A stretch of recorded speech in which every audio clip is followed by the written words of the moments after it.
ekonomi di tahun 2009. Kenapa tahun 2009? Karena pada tahun 2009 kita juga mengalami situasi krisis ya, krisis finansial, krisis moneter seperti itu. Kemudian selanjutnya adalah pertumbuhan ekonomi di tahun 2019 pada saat tahun lalu pada saat pandemi COVID belum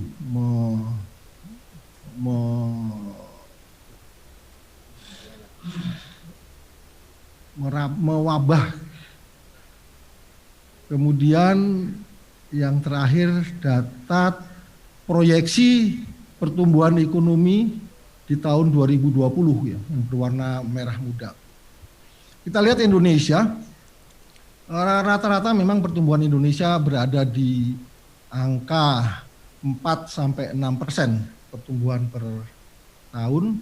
Pada tahun 2009 itu pertumbuhan kita merupakan pertumbuhan yang terlambat ya. Tapi itu pun juga kita masih 4,7%. Kemudian pada tahun 2019 pertumbuhan ekonomi kita berkisar 5,2 atau 5,4 gitu. Dan tahun 2020 pertumbuhan ekonomi kita diprediksikan akan menjadi 0,5%, minus 0,5%. Ada kontraksi, ya, pertumbuhannya menjadi pertumbuhan yang minus 0,5% dan mungkin malah dalam proyeksi terakhir kemungkinan juga ini akan lebih turun bisa menjadi sekitar minus 2%.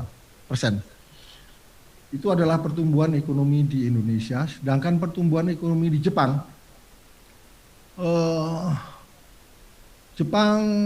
sangat terdampak dengan kondisi krismon pada tahun 2009 sehingga pada tahun 2009 itu pertumbuhan ekonomi di Jepang itu terjadi kontraksi minus 5,4%, warna yang biru 5,4% seperti itu. Langsung kan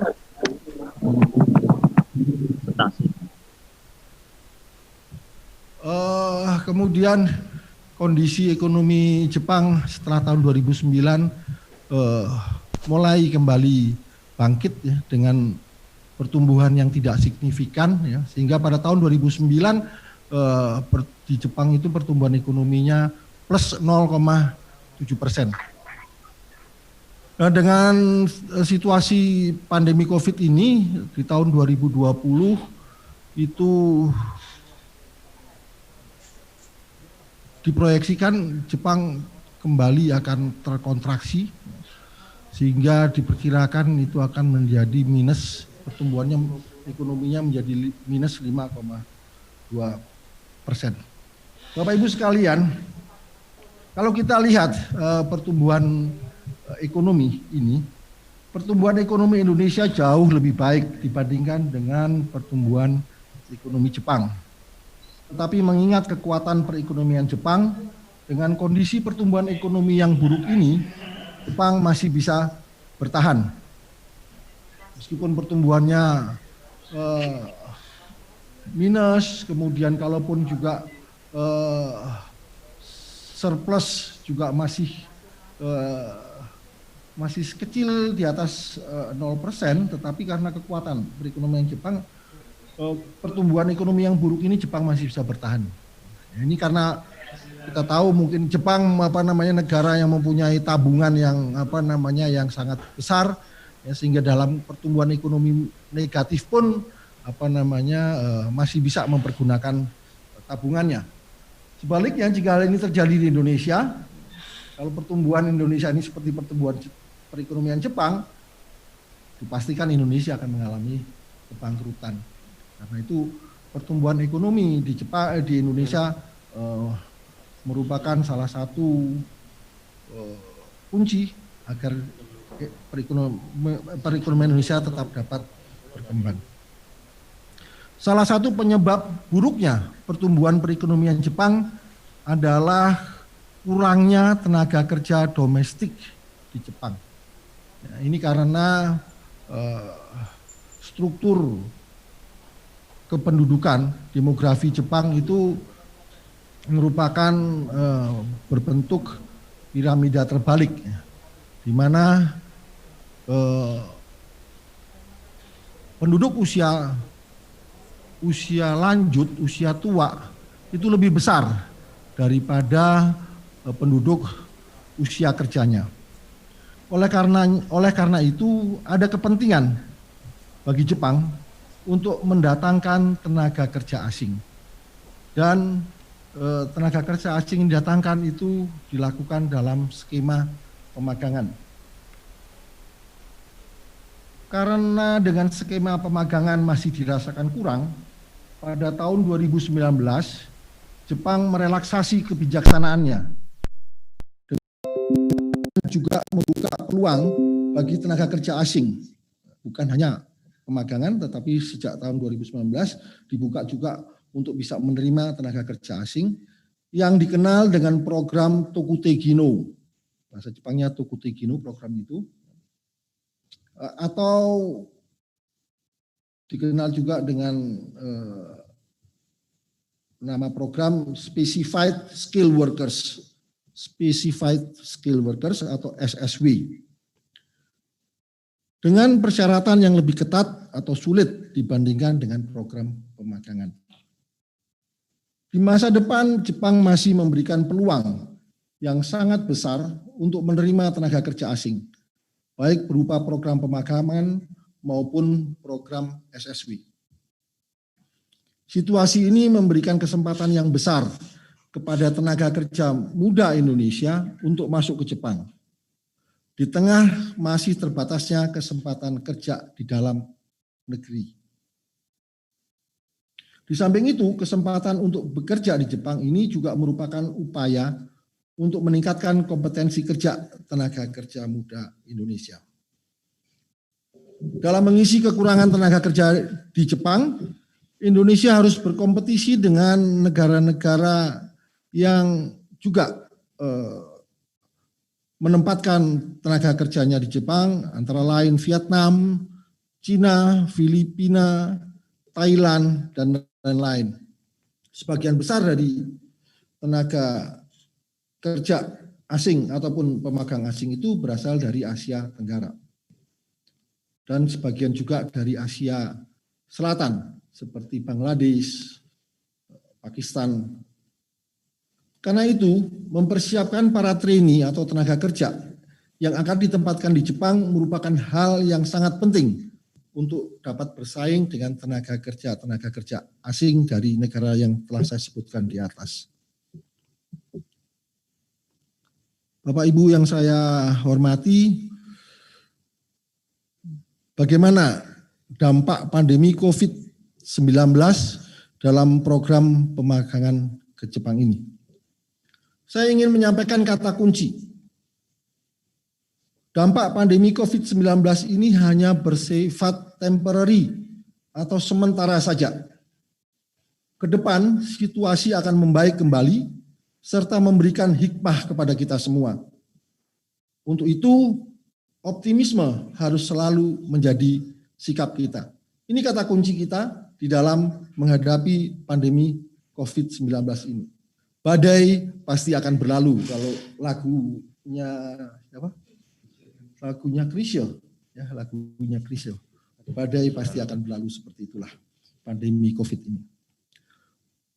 Dampak daripada pandemi COVID ini di dalam kegiatan PT JIK diantaranya yang menyangkut masalah pemberangkatan trainee ke Jepang.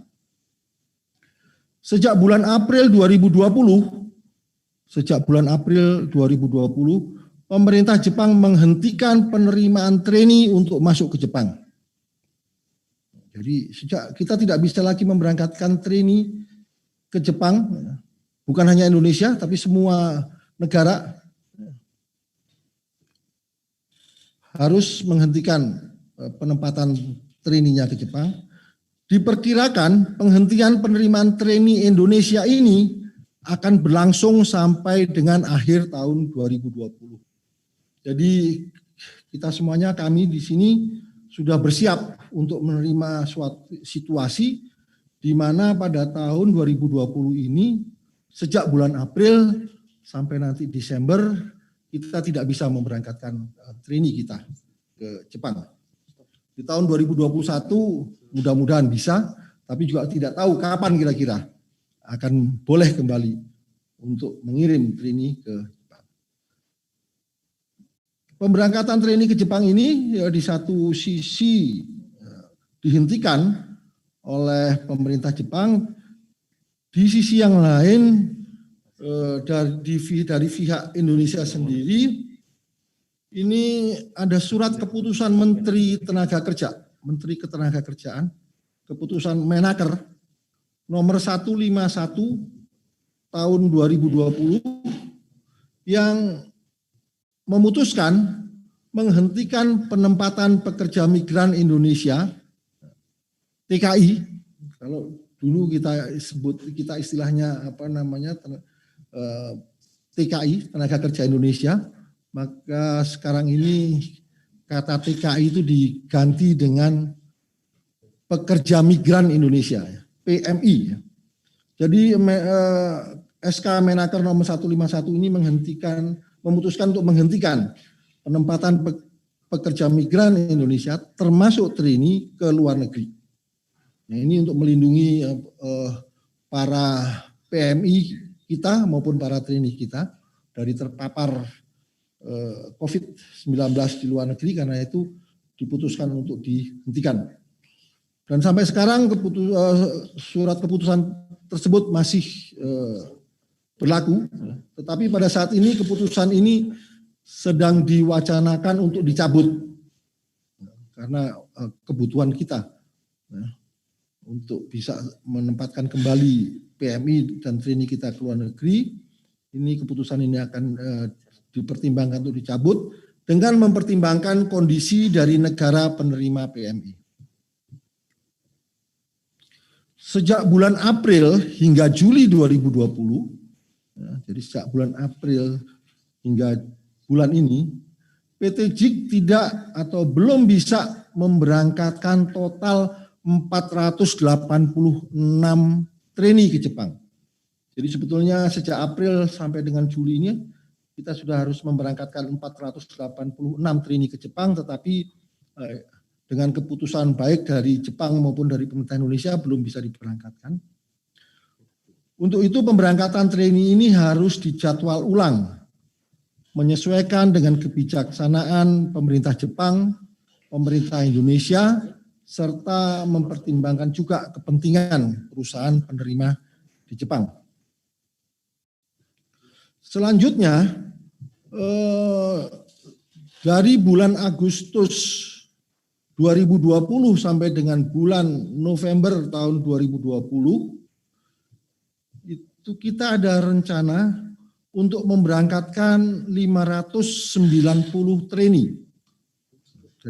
Dari Agustus sampai November 2020, rencananya akan diberangkatkan 590 trainee, tetapi karena kondisi yang dihadapi pada saat ini, kemungkinan 590 trainee ini juga tidak akan bisa diberangkatkan sesuai dengan schedule-nya, dan untuk itu harus kembali dijadwalkan.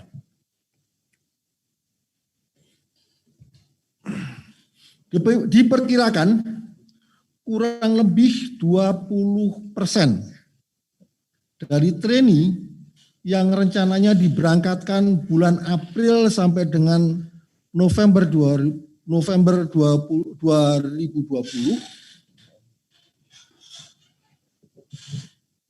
keberangkatannya dibatalkan karena kondisi perusahaan penerima. Kalau kita lihat sejak April sampai dengan November 2020 itu ada 486 orang plus 590, kurang lebih 1.100 ya, kurang lebih 1.100 trainee yang rencananya akan diberangkatkan ini kurang lebih 20%-nya ini terpaksa harus dibatalkan pemberangkatannya karena kondisi perusahaan penerima. Mungkin perusahaan penerimanya mengalami terdampak usahanya oleh COVID segala macam sehingga order yang tadinya mereka tempatkan terpaksa harus dibatalkan. Jadi dari kurang lebih dari 1.100 itu kurang lebih ada 20%, berarti ada 220 ya, kira-kira kurang lebih ada 220 orang yang terpaksa harus dibatalkan karena ordernya dibatalkan.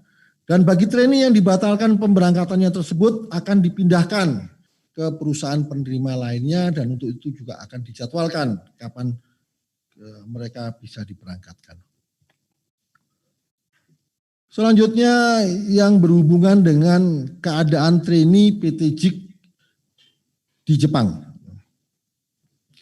Pada awal Januari 2020, trainee PT JIK yang berada di Jepang, yang ditempatkan di Jepang, berjumlah kurang lebih 4.500 orang. Diperkirakan pada akhir Desember 2020, jumlah trainee PT JIK yang di Jepang akan menurun atau berkurang dari kurang lebih 4.500 orang menjadi hanya sekitar 3.200 orang. Hal ini terjadi karena kita tidak bisa mengirim trainee dari April sampai kemungkinan Desember 2020 ini. Sementara itu dari April sampai dengan Desember setiap bulannya akan ada trainee yang pulang karena masa pemagangannya sudah berakhir. Banyak perusahaan penerima di Jepang yang terdampak COVID-19 ini, terutama pada industri otomotif dan industri penunjangnya, konstruksi, galangan kapal, dan lain-lain. Tetapi banyak juga perusahaan yang tidak terdampak, antara lain pertanian, perikanan, peternakan, pengolahan hasil pertanian, perikanan, peternakan, industri penyiapan makanan, dan lain-lain. Upaya untuk mempertahankan kelangsungan usaha perusahaan penerima di Jepang dilakukan dengan mengurangi jumlah pekerja, mengurangi hari kerja, jam kerja, dan lain-lain. Tetapi hingga saat ini belum ada trainee yang dipulangkan karena kondisi kesulitan perusahaan penerima. Jadi hingga saat ini belum ada trainee yang belum berakhir masa pemagangannya, tetapi harus dipulangkan karena kondisi perusahaannya. Dalam beberapa kasus, memang ada perusahaan di mana trainee ditempatkan yang terdampak COVID-19, dan untuk mengatasinya, trainee yang berada di perusahaan penerima yang mengalami kesulitan usaha itu dipindahkan penempatannya ke perusahaan penerima lainnya. Bagi perusahaan penerima yang trainee-nya harus pulang karena habis masa pemagangannya, sedangkan trainee penggantinya belum bisa datang ke Jepang, kami menawarkan kepada trainee yang sudah habis, yang sudah selesai masa pemagangannya, untuk sementara bisa memperpanjang masa pemagangannya dengan pilihan 3 bulan, 6 bulan, atau 12 bulan tanpa harus kembali ke Indonesia terlebih dahulu. Jadi dalam situasi pandemi COVID ini, pemerintah Jepang merelaksasi peraturannya di mana para trainee yang sudah habis masa pemagangannya diperbolehkan untuk memperpanjang masa pemagangannya tanpa harus kembali ke negara asal selama pilihannya ada yang 3 bulan, 6 bulan, atau 12 bulan. Tentunya ini semuanya juga tergantung kepada kesediaan dari para trainee tersebut untuk bersedia memperpanjang masa pemagangannya. Untuk kami sendiri ini merupakan satu win-win solution ya, seperti itu. Daripada trainee pulang ke Indonesia, kondisi di Indonesia masih seperti ini, ya, mungkin lebih baik sabar dulu lagi memperpanjang waktunya di Jepang bisa 3 bulan, 6 bulan atau 1 tahun seperti itu. Tapi sekali lagi ini tergantung kepada keinginan daripada para trainee-nya. Kemudian dampak daripada COVID-19 ini bagi trainee yang pulang ke Indonesia. Pulang ke Indonesia karena masa pemagangannya telah berakhir. Sesuai dengan upaya pemerintah Indonesia untuk mencegah kasus penularan COVID-19 dari luar negeri, semua orang yang datang dari luar negeri, termasuk PMI ataupun trainee, harus dikarantina terlebih dahulu dan dilakukan PCR swab test.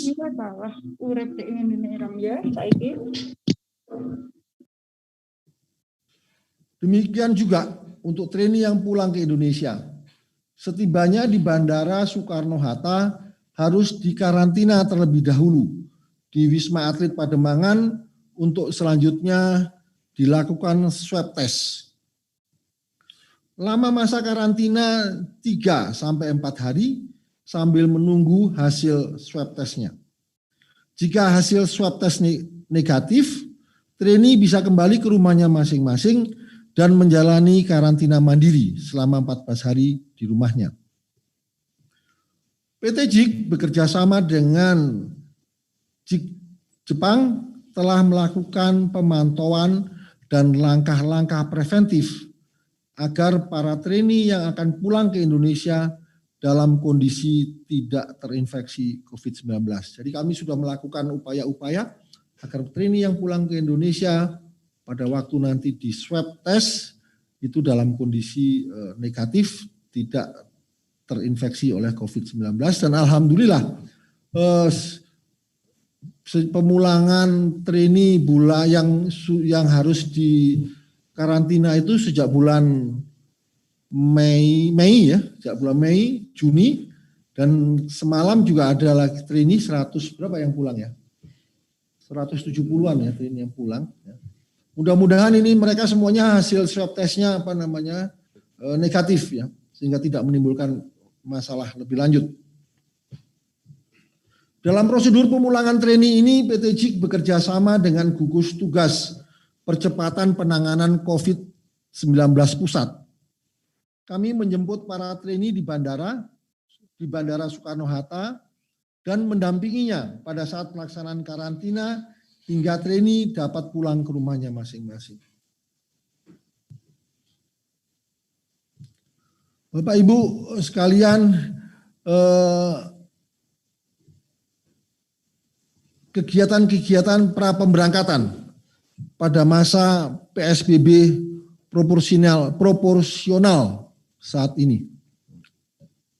Dapat kami sampaikan update informasi sebagai berikut.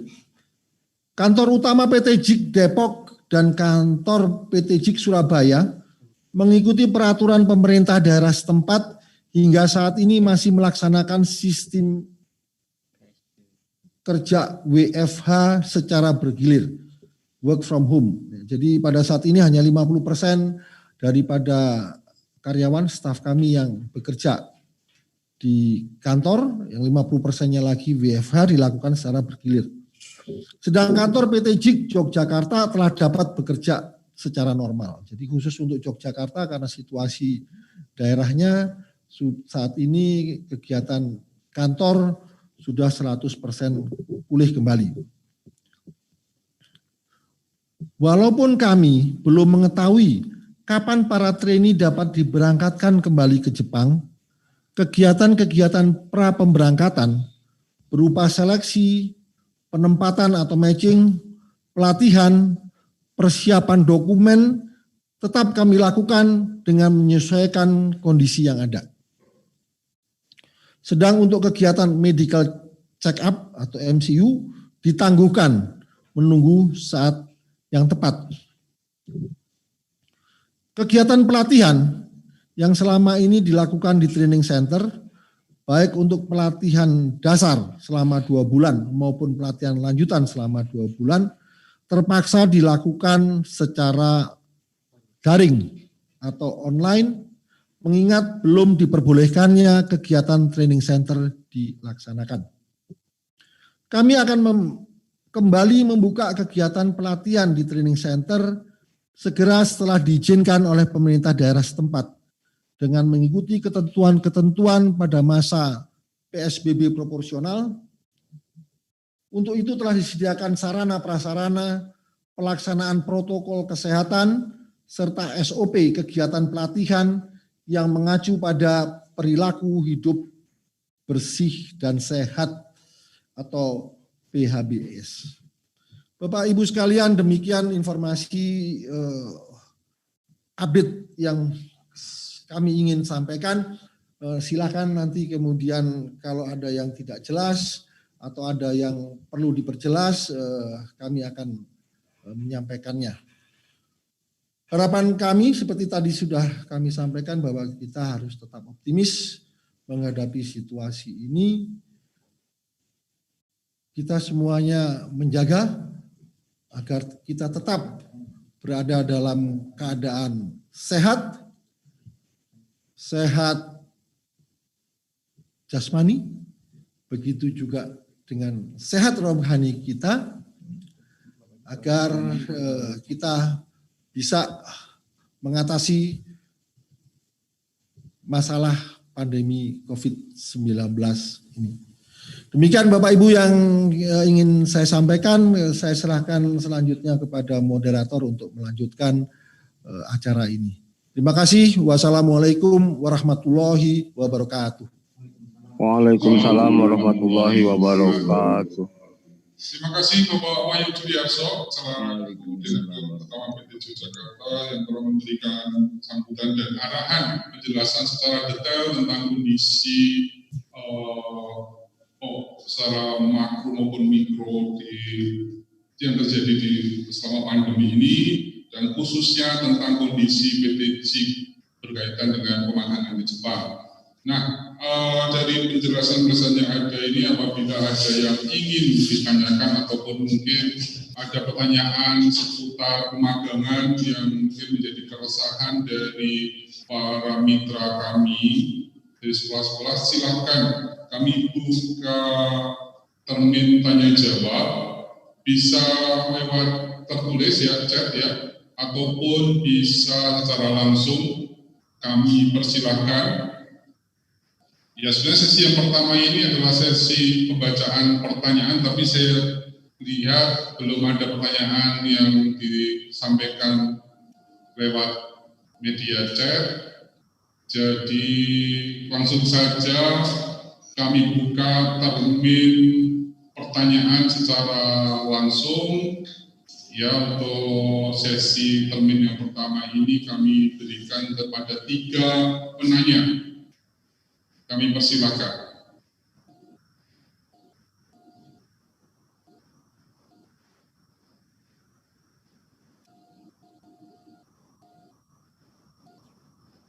Ya, silakan Bapak Ibu. Ya, sambil menunggu pertanyaan dari Bapak Ibu, ya tadi menyinggung dari yang disampaikan Bapak Wahyu, semoga apa yang disampaikan oleh Bapak Wahyu tadi bisa memberikan gambaran kepada Bapak Ibu semuanya, dan juga apabila nantinya ada pertanyaan dari siswa atau mungkin dari wali siswa, maka informasi dari Bapak Wahyu tadi bisa membantu untuk menjelaskan kepada pada para wali murid ataupun pada murid siswa ya. Moderator. Ya. Mungkin apa namanya, karena mungkin kita masih sambil kita menunggu pertanyaan dari partisipan, dari latihan kita di sini bisa menyampaikan informasi yang berkaitan dengan situasi pelatihan. Baik, sambil menunggu pertanyaan yang disiapkan oleh Bapak Ibu semuanya, kami dari pelatihan akan menyampaikan informasi tentang sistem pelatihan yang dilakukan oleh PT JIK selama pandemi COVID ini. Ya baik, kami persilakan kepada bagian pelatihan.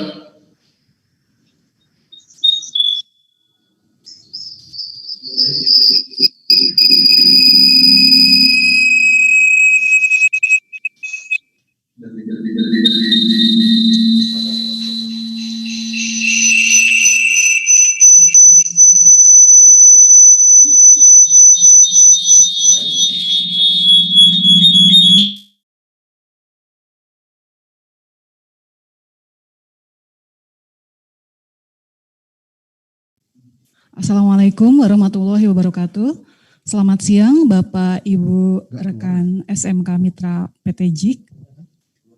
Perkenalkan, nama saya Indri dari Divisi Pelatihan PT JIK Depok, Jakarta. Saya akan mencoba menjelaskan mengenai sistem pelatihan yang saat ini dilaksanakan oleh PT JIK terkait pandemi yang sedang mewabah.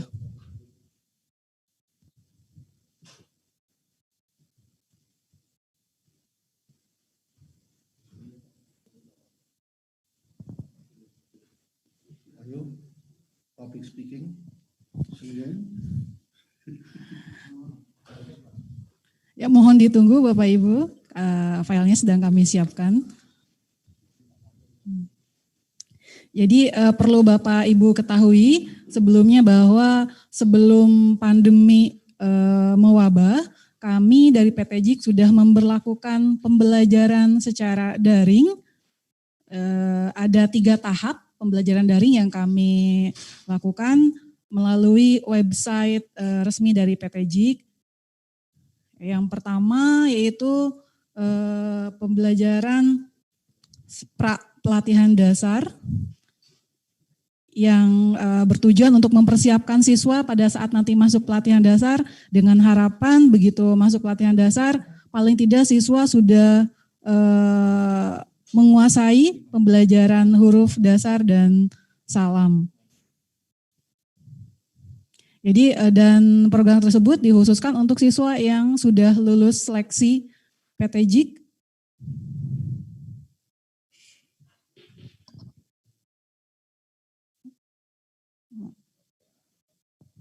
Baik.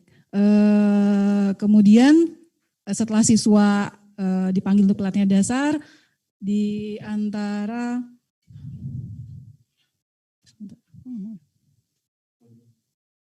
kemudian setelah pelatihan dasar nanti akan ada juga selama menunggu pelatihan lanjutan akan mengerjakan tugas online juga sebelum dengan harapan bahwa selama di rumah kemampuan siswa dapat termaintenance dengan baik, jadi ada wadah untuk melakukan pembelajaran.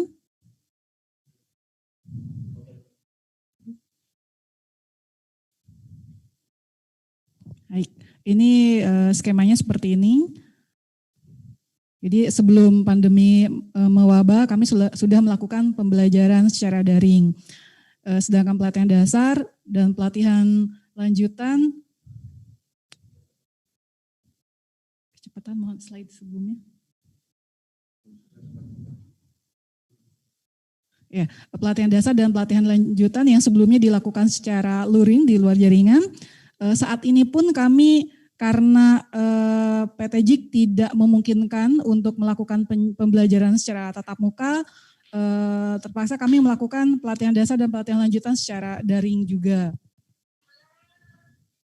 Untuk materi yang disampaikan, baik secara daring maupun luring, kami buat sama, baik pelatihan dasar maupun pelatihan lanjutan yang terdiri dari bahasa Jepang dan non-bahasa. Iya pun kami gunakan berbagai media dengan harapan pembelajaran dapat berlangsung secara efisien, Selain media seperti Google Classroom, Google Form, YouTube, dan sebagainya, kami juga memakai website PT JIK yaitu mojijik.id dan ujian.jik.id. Kemudian untuk alur pembelajaran secara daring, yang pertama kami akan melakukan share materi berupa tata bahasa atau teori, kemudian ada video pembelajaran. Video pembelajarannya dapat diakses melalui media YouTube.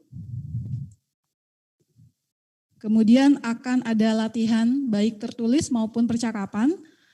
Percakapan biasanya selama mengikuti pelatihan secara luring, secara tatap muka, akan dilakukan setiap hari. Namun untuk proses belajar daring percakapan tetap kami lakukan, hanya saja seminggu kita lakukan 2 kali, yaitu setiap hari Selasa dan Kamis. Diharapkan dengan ada latihan percakapan secara langsung dengan wali kelas atau guru di PT JIK, siswa dapat mencoba mempraktekkan kemampuan berbahasanya. Kemudian kami juga tetap melakukan assessment. Biasanya kami menggunakan media Google Form dan tetap dilakukan ujian seperti biasa. Baik, ini paket yang tadi saya sebutkan. 3 paket ini kami sudah mempunyai beberapa paket soal, misalkan pelatihan dasar kami sudah, pra pelatihan dasar kami sudah punya 4 paket latihan, jadi siswa tidak hanya mengerjakan soal yang itu-itu saja. Jadi untuk mengukur kemampuannya siswa kita sediakan berbagai kumpulan soal, ya baik dari mulai huruf, salam dan pola bahasa yang sudah diajarkan. Namun untuk mulai keberangkatan, rencana keberangkatan April tahun ini dikarenakan masih belum bisa berangkat ke Jepang, meskipun pelatihan lanjutannya sudah selesai, kami tetap melakukan pembelajaran daring. Namun pembelajarannya tidak seintens pelatihan dasar atau pelatihan lanjutan secara daring. Jadi diharapkan siswa yang memang sambil menunggu keberangkatan mereka mencari pekerjaan, diharapkan siswa tetap bisa bekerja sambil belajar. Demikian informasi yang dapat saya sampaikan. Terima kasih. Saya kembalikan kepada Bapak Arief selaku moderator. Terima kasih. Baik, terima kasih Ibu Indri selaku manajer pelatihan, koordinator pelatihan di PT JIK Depok. Ya, demikian pemaparan tentang metode yang dilakukan oleh PT JIK selama pandemi COVID ini. Mudah-mudahan ini bisa menjadi gambaran ya kepada Bapak Ibu sebagai informasi yang penting bagi Bapak Ibu semuanya. Kita lanjutkan lagi, yaitu kembali ke acara sesi yang sebelumnya tadi terpending karena menunggu pertanyaan. Ini sudah ada beberapa pertanyaan secara tertulis. Yang pertama dari SMK BTB Juwana. Assalamualaikum. Salam. Dari BTB Juwana saya bacakan dulu ya. Dari SMK BTB Juwana ke Bapak Wahyu. Jadi di sini apakah PT JIK Jogja sudah 100% normal?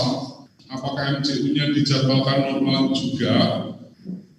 Pertanyaan yang pertama. Kemudian pertanyaan yang kedua dari SMK Dayawangsa Wonogiri. Apakah semua siswa kami yang lolos tahap lanjutan tetap berlanjut jika sudah normal? Yang pending MCU dan sudah lolos MCU, terima kasih. Demikian ada 2 pertanyaan. Kemudian pertanyaan yang ketiga dari SMK Negeri 1 Purworejo. Saya bacakan di sini, tadi ada info dari Bapak Wahyu saat pandemi ini apabila ada anak yang sudah habis masa kontrak, pemerintah Jepang memberi kesempatan untuk tetap di Jepang memperpanjang kontrak baik 3 bulan sampai dengan 1 tahun. Realisasi apa tidak? Karena beberapa bulan yang lalu pemakang sudah kembali ke Indonesia. Ini pasti pertanyaan kedua, ini sebenarnya sama ya dengan pertanyaan yang pertama tadi, yaitu tentang pelaksanaan MCU, apakah kalau Jogja normal, apakah MCU-nya sudah normal. Demikian Bapak Wahyu, mohon ada 3 pertanyaan.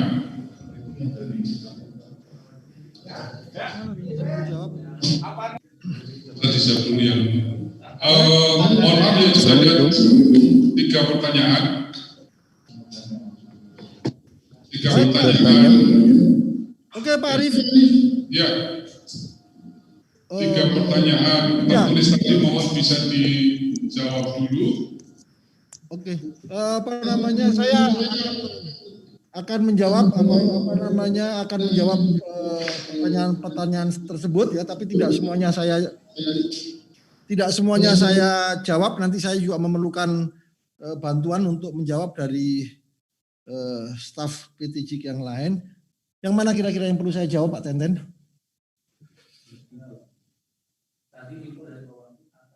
Oke. Dari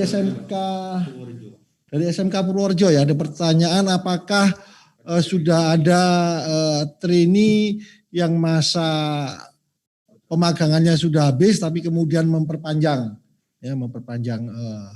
karena kondisi COVID ini memperpanjang masa pemagangannya. Terima kasih pertanyaannya Pak, ini saya jawab dulu.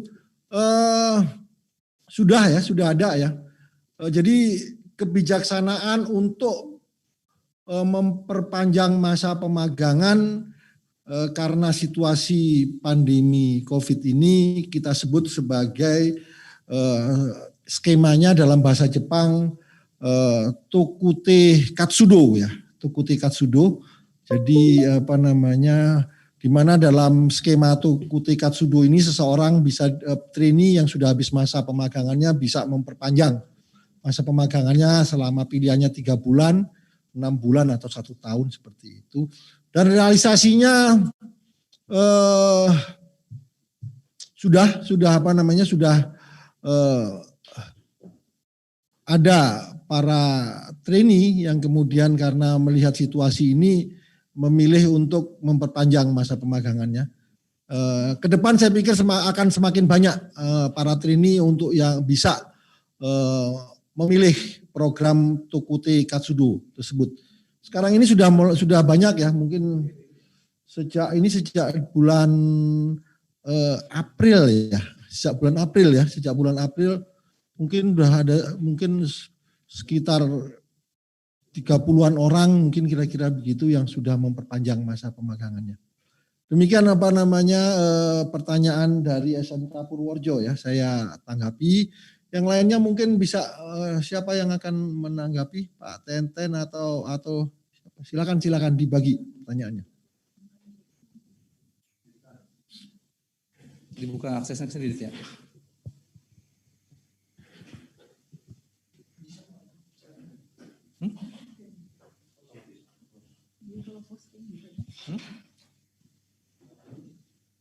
Yang di kamar saya, Pak. Videonya. Saya mungkin ini sambil Pak Tenten cari informasi, saya bisa tambahkan mengenai medical ya. Apakah medical check up sudah bisa dilaksanakan ya? Sebetulnya kalau medical check up itu sudah bisa dilaksanakan pada saat ini sebetulnya. Tetapi masalahnya medical check up ini punya masa berlaku ya.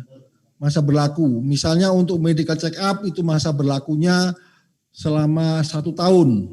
Tetapi khusus untuk ronsen berlaku selama berapa ya? 6 bulan ya? Selama 6 bulan seperti itu.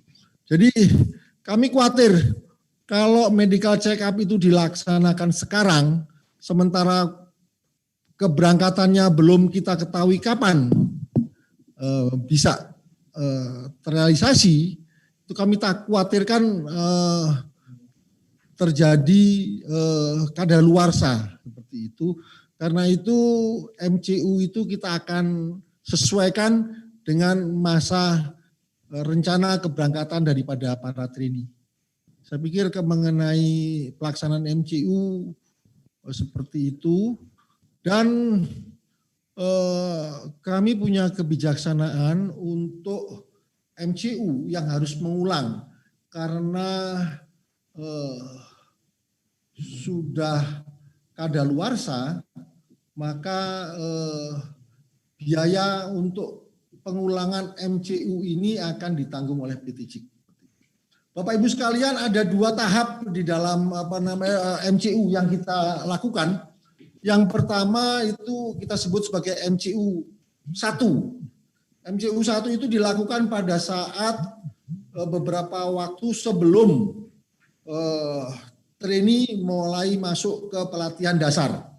Ya, jadi untuk memastikan kesehatannya sebelum mulai masuk ke pelatihan dasar, ya, jangan sampai nanti sudah masuk pelatihan ternyata kondisi kesehatannya tidak memenuhi persyaratan begitu, maka dilakukan MCU 1 beberapa waktu sebelum pelatihan dasar. Itu MCU pertama atau MCU 1.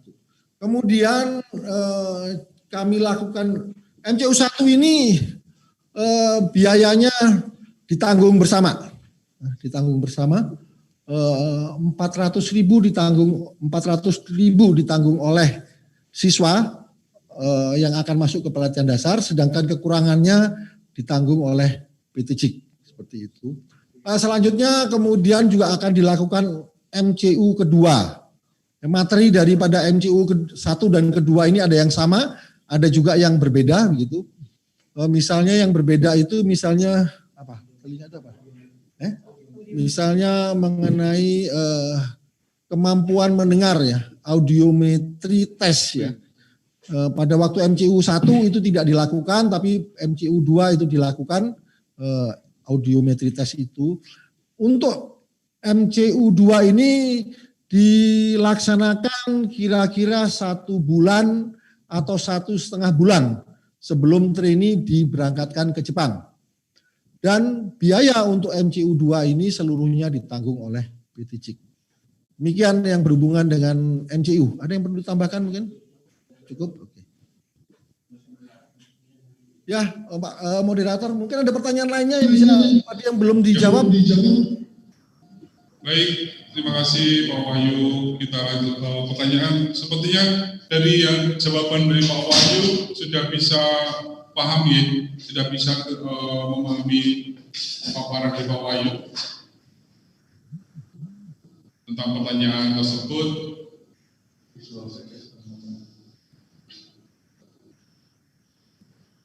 Ya, tadi yang apabila dari Wonogiri ya, apabila sudah lolos dari Wonogiri, apabila semua siswa yang lolos tahap lanjutan, apakah tetap akan berlanjut apabila sudah normal? Mungkin itu perlu dijawab. Siswa yang nyatakan sudah lolos, apakah tetap berlanjut apabila sudah normal?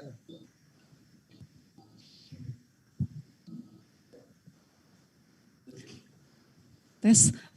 Oke, Pak Aris, saya akan mencoba menjawab mengenai pertanyaan dari Purworejo, SMK 1 Purworejo, bahwa untuk siswa yang sudah selesai pelatihan lanjutan, nantinya ketika sudah ada kepastian kapan bisa berangkat, kami tetap akan melakukan pelatihan pengulangan.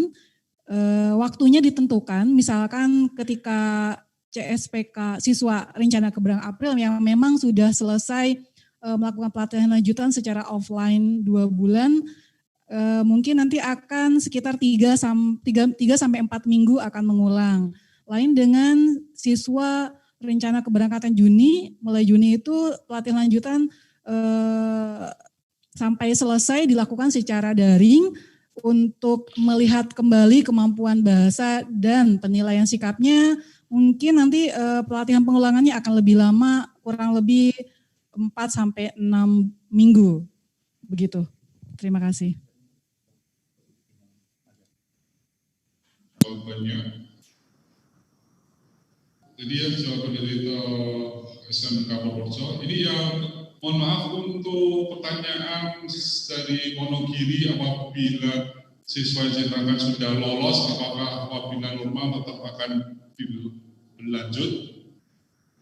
Mohon bisa dijawab.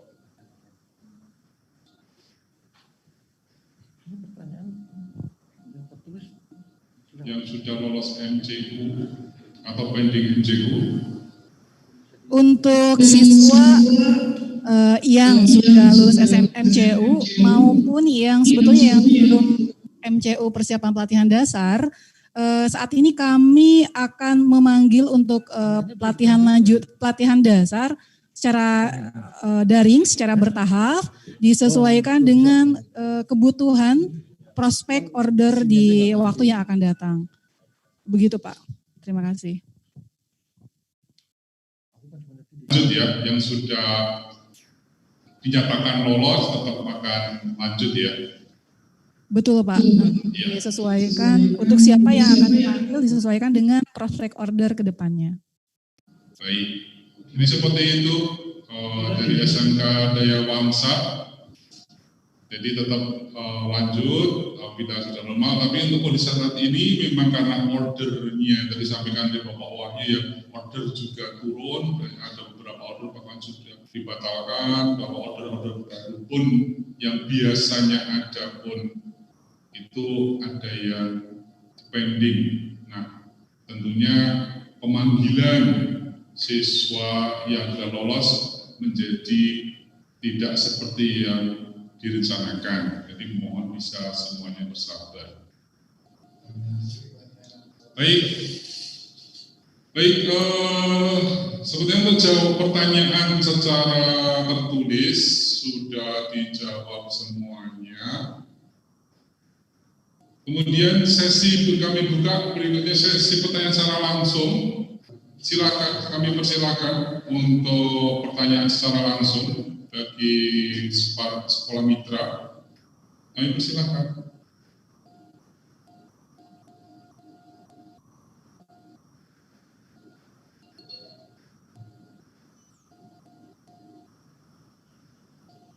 Ya, silakan membuka mikrofon masing-masing apabila akan bertanya. Sini enggak pakai.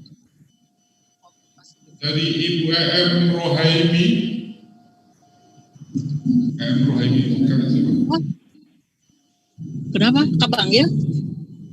Ibu EM Rohaimi. Silakan. Ibu EM. Bisa dengar suara saya. Bahaya Mas. Ibu EM mau bertanya ya? Kan bertanya ya?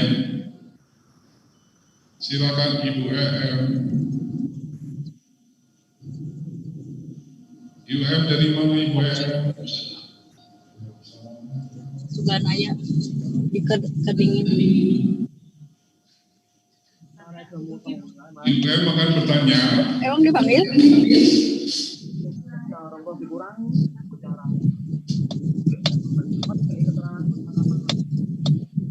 Apabila tidak akan bertanya, mohon di-mute supaya memberi kesempatan para peserta yang lain yang akan bertanya. Untuk peserta webinar kami yang tidak ingin bertanya, mohon di-mute dulu mikrofonnya. Jadi bagi yang bertanya saja ya, yang akan bertanya saja ya mikrofonnya bisa dibuka. Yang dibuka, silakan. Assalamualaikum. Waalaikumsalam. Maaf dari mana ya? Mohon maaf, izin bertanya, saya Pak Saifuddin dari SMK Negeri 2 Purwokerto, Pak. Jadi, mohon maaf, kurang jelas. SMK Negeri 2 Purwokerto. Oh, SMK Negeri 2 Purwokerto. Ya, Bapak siapa, Bapak? Pak Saifuddin, Pak. Pak Saifuddin. Ya. Ya, sebelumnya terima kasih atas kerjasamanya selama ini yang cukup bagus dan belajar dan lancar. Yang mau saya tanyakan cuma satu, Pak. Bisa ditampilkan, Bapak. Oh, sebentar, Pak.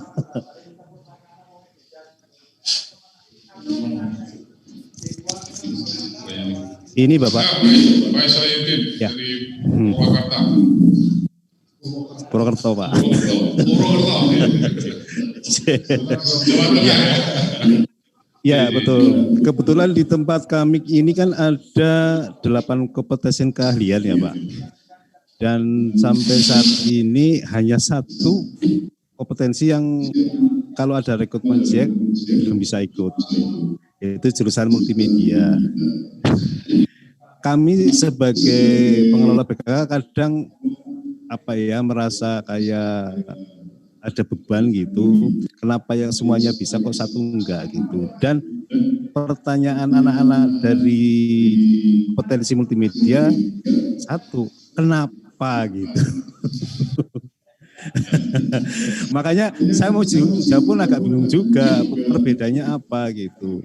Jadi di kesempatan yang bagus ini saya mau minta ya semacam informasi kenapa jurusan seperti multimedia, mungkin ada jurusan yang lain juga yang belum bisa diikutkan gitu, untuk bisa diikutkan. Kalaupun tidak bisa, mungkin ada alasan tertentu yang ya sedikit membantu kami untuk bisa menjawab ke anak-anak gitu, Pak. Begitu, Pak. Terima kasih dan mohon maaf. Terima kasih Bapak Soyudin. Sama-sama. Assalamualaikum. Dulu pertanyaan Bapak. Kemudian kami persilahkan pertanyaan berikutnya. Jadi kali ini kita buka 3 pertanyaan. Silakan. Silakan Bapak Ibu. Kami persilahkan.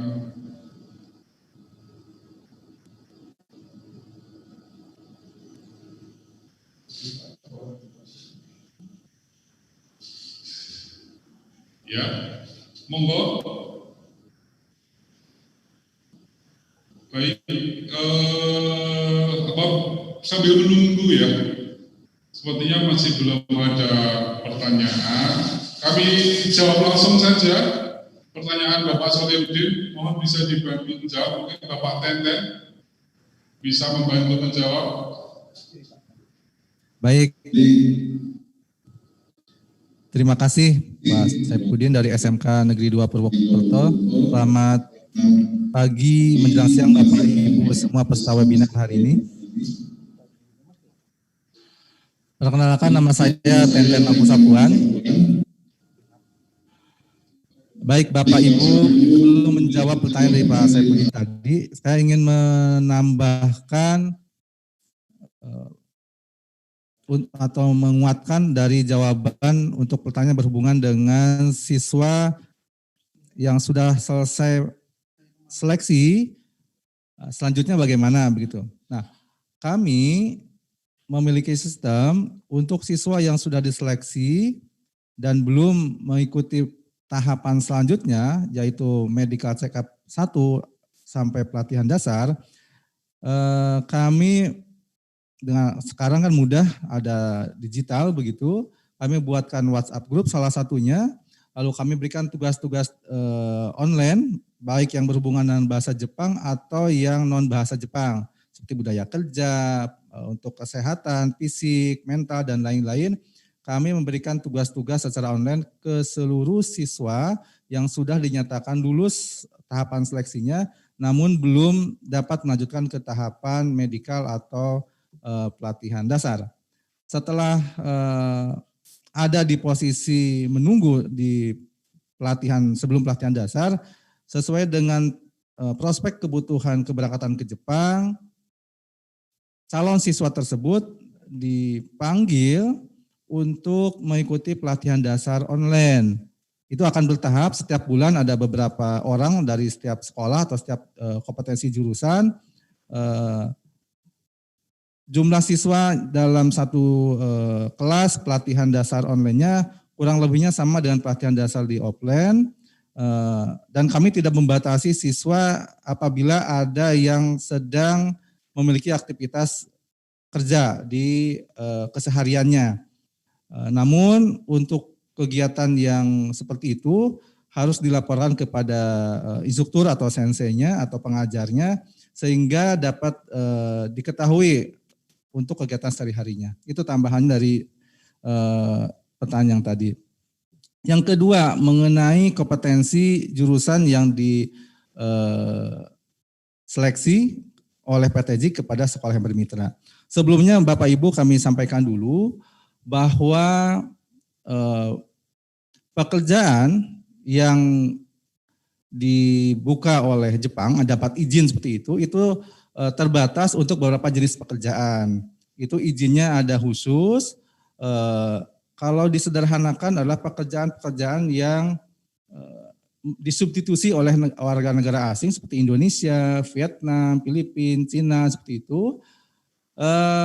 Pekerjaan-pekerjaan disederhanakannya mungkin pekerjaan yang ada pekerjaannya namun peminat orang Jepangnya sudah tidak ada sehingga dibutuhkan tenaga kerja asing dalam koridor pemagangan.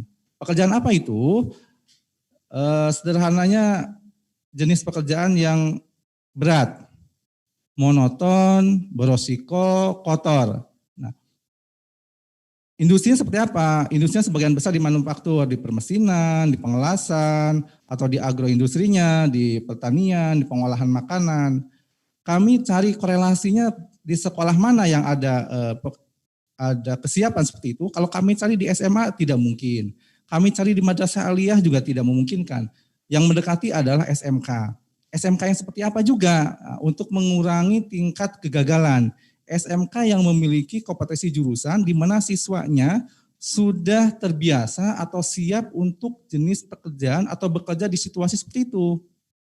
Nah, ekspektasi dari orang tua atau siswa bersekolah di jurusan multimedia, RPL, TKJ, manajemen, akuntansi, kurang lebihnya adalah pekerjaan-pekerjaan yang soft.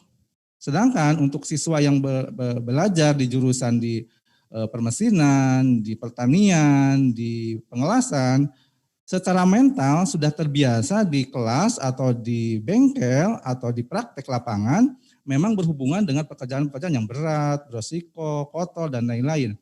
Tidak terbayangkan oleh kami kalau jurusan multimedia yang selama ini memegang mouse di depan laptop, begitu tiba-tiba harus terjun ke industri pertanian atau di pengelasan.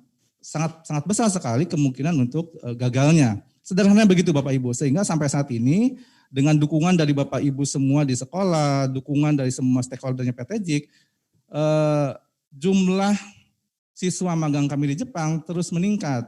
Salah satunya adalah karena ada hubungan yang baik dari input yang kami ambil di sekolah, dari jurusan yang sesuai, kami proses latih di training center kami sehingga menghasilkan output yang begitu sesuai dengan kebutuhan perusahaan di Jepang. Itu pun masih ada catatan Bapak Ibu, belum sesuai dengan harapan kami semuanya. Masih ada yang ada gapnya, salah satu ada di masalah sikap, masalah kemampuan dasar seperti berhitung dan lain-lain. Itu kurang lebih Bapak Ibu, jadi bisa disampaikan kepada jurusan kompetensi lain, kami memang mencari kecocokan antara kebutuhan di Jepang dengan training yang akan masuk ke Jepang.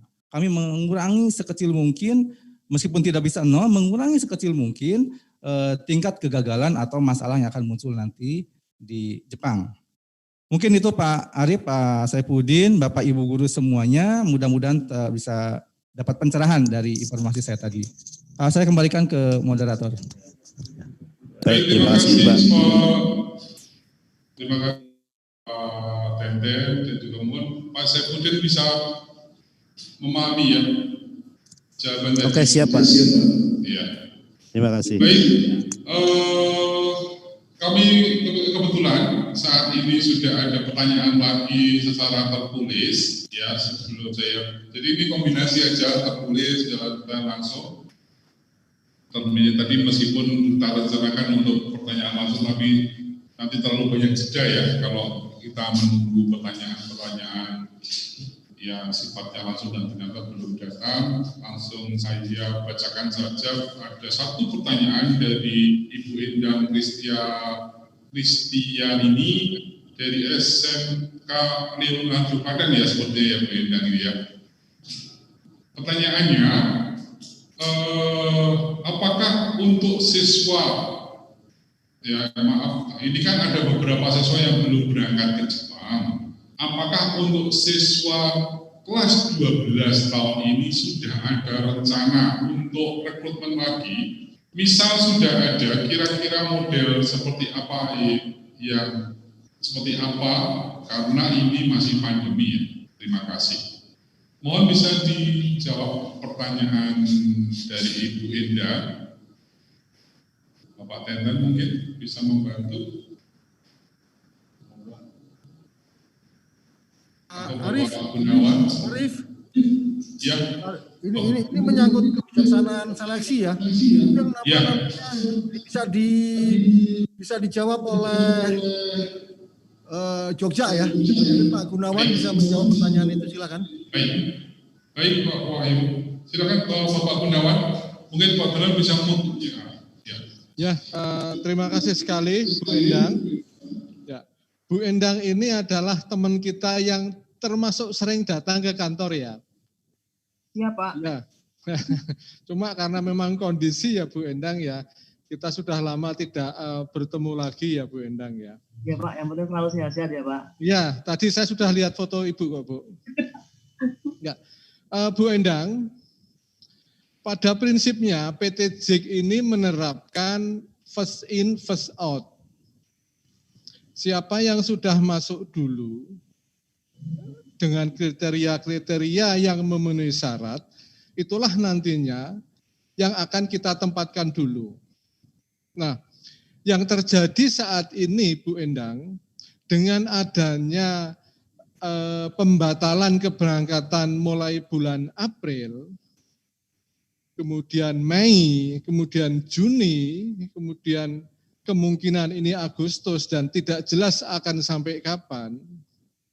Kemudian kan perusahaan-perusahaan di Jepang itu juga banyak yang membatalkan order, Bu. Jadi termasuk siswa yang kami rekrut dari Leonardo, yang dia bahkan sudah hampir berangkat di bulan April, Bu. Jadi dia sudah nunggu cukup lama, itu pun akhirnya dengan sangat terpaksa karena perusahaan kemudian juga meng-cancel order itu.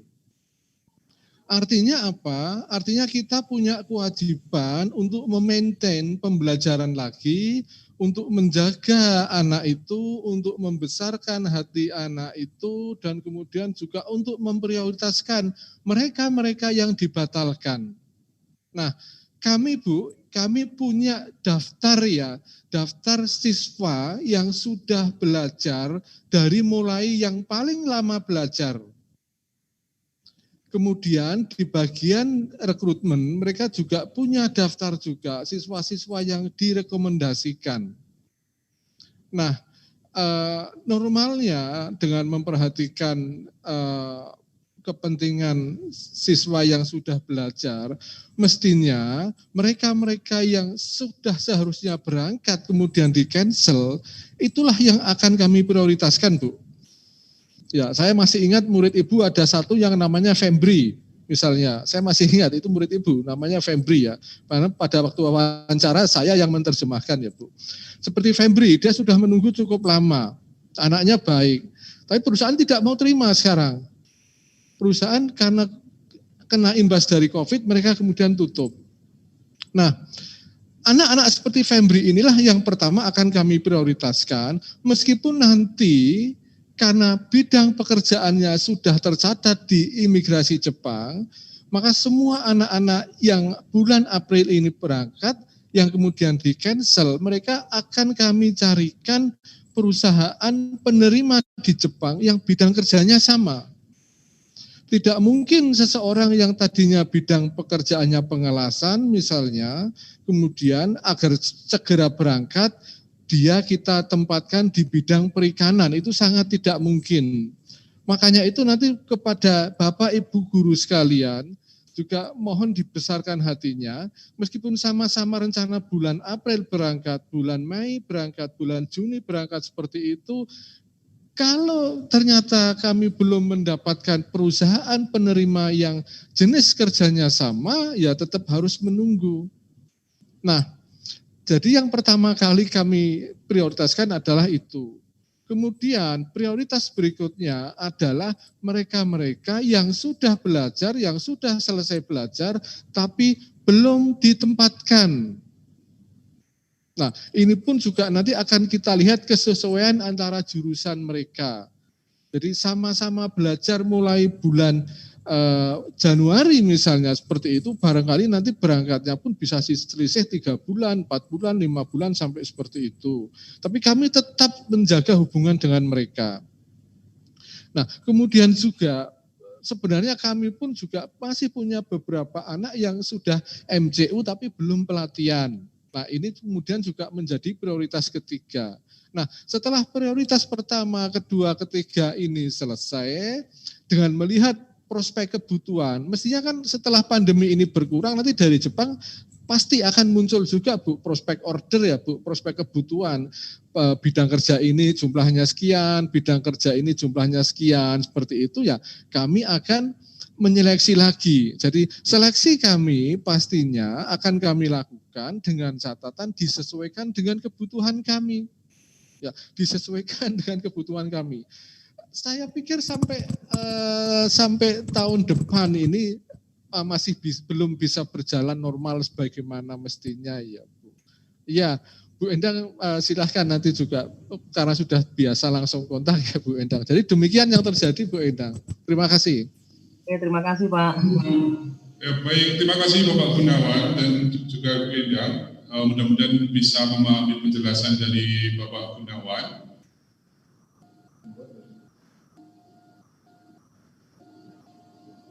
Ya, bisa memahami ya Bu Endang ya. Jadi kemungkinan untuk rekrutmen berikutnya mungkin ya belum, waktu dekat mungkin belum bisa ya dengan penjelasan dari Bapak Gunawan itu, karena stok-stok aja yang sudah dijelaskan tadi sudah cukup banyak. Jadi nanti malah menjadi beban semua pihak ya, mungkin seperti itu. Kalau kita menambah lagi dengan ada stok yang sudah ada, yang sudah belajar, bahkan sudah siap berangkat aja tadi dinyatakan akan terpending, dan seperti itu tentunya kita akan skala prioritas. Kasihan yang sudah nunggu lama ya. Jadi, baik, terima kasih Ibu Endang. Berikutnya kami buka lagi pertanyaan, sesi pertanyaan berikutnya. Boleh secara tertulis, boleh langsung, silakan. Mumpung Mas ada kesempatan, ada narasumber dari cek dan semua bagian. Cek. Iya, Bapak Arif Sucen. Ya, terima kasih. Ya, Bapak mungkin ya. bisa diturunkan sedikit Bapak. Diturunkan sedikit. Ya, sudah lebih kelihatan gantengnya Bapak. Ya, terima kasih Pak Sigit. Oke, selamat pagi Bapak Ibu semua yang saya hormati. Pada kesempatan pagi ini kami ingin menanyakan Pak terkait dengan progres PT JIEK ke depan, apakah ada kelas akselerasi Pak? Karena kami di sekolah ini sudah membekali anak dengan mata pelajaran ini Pak ya. Bahasa asing lainnya itu kami kasih muatan bahasa Jepang. Jadi mulai kelas 10, 11, 12 mereka mendapatkan materi bahasa. Jadi kalau misalkan mereka minat ke PT JIEK, maka ke Jepang, nah apakah ada kelas akselerasi di PT JIEK itu? Sehingga pelajaran mereka yang didapat di sekolah itu tidak sia-sia. Sementara itu Pak, terima kasih. Assalamualaikum.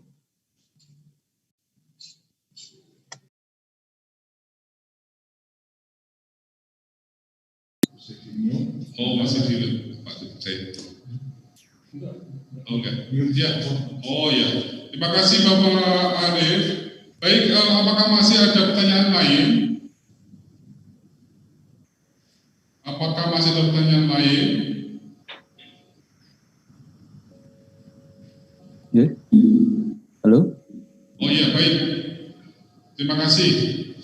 Halo? Baik dari Bapak Sabtono ya, Karanganyar. Ya. Bisa didengar Pak? Silakan Bapak Sabtono. Bisa didengar Pak Sigit suaranya? Halo?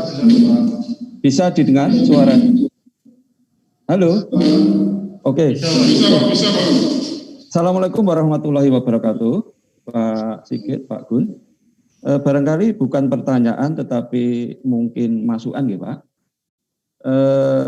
Mengingat kondisi sekarang dengan adanya wabah COVID, barangkali untuk perekrutan maupun pemberangkatan belum bisa, nggih. Tetapi perlu saya sampaikan bahwa sosialisasi ke siswa, ke sekolah kami dan sekolah yang lain itu saya kira masih diperlukan. Jadi barangkali untuk tahun-tahun yang akan datang, biar mereka paham tentang magang Jepang itu seperti apa, walaupun masih dalam kondisi seperti itu. Bapak yang saya hormati, bahwa sosialisasi yang selama ini disampaikan ada dari PT JIK, kemudian dari kami BKK, dan juga dari tentunya peserta yang magang. Nah, yang paling mujarab sebenarnya kalau saya perhatikan di anak kelas 3 ini justru sosialisasi yang disampaikan dari para peserta magang, Pak. Kita sering menyampaikan ke kelas, Bapak juga sering sosialisasi ke sekolah, tetapi paling mujarab itu ketika anak-anak peserta magang ketika mau berangkat datang ke kelas menyampaikan hal-hal terkait dengan PT Magang, PT JIK. Kemudian ketika anak-anak berada di Jepang juga sering komunikasi. Ini sesuatu yang sangat ampuh bisa diterima anak-anak kami.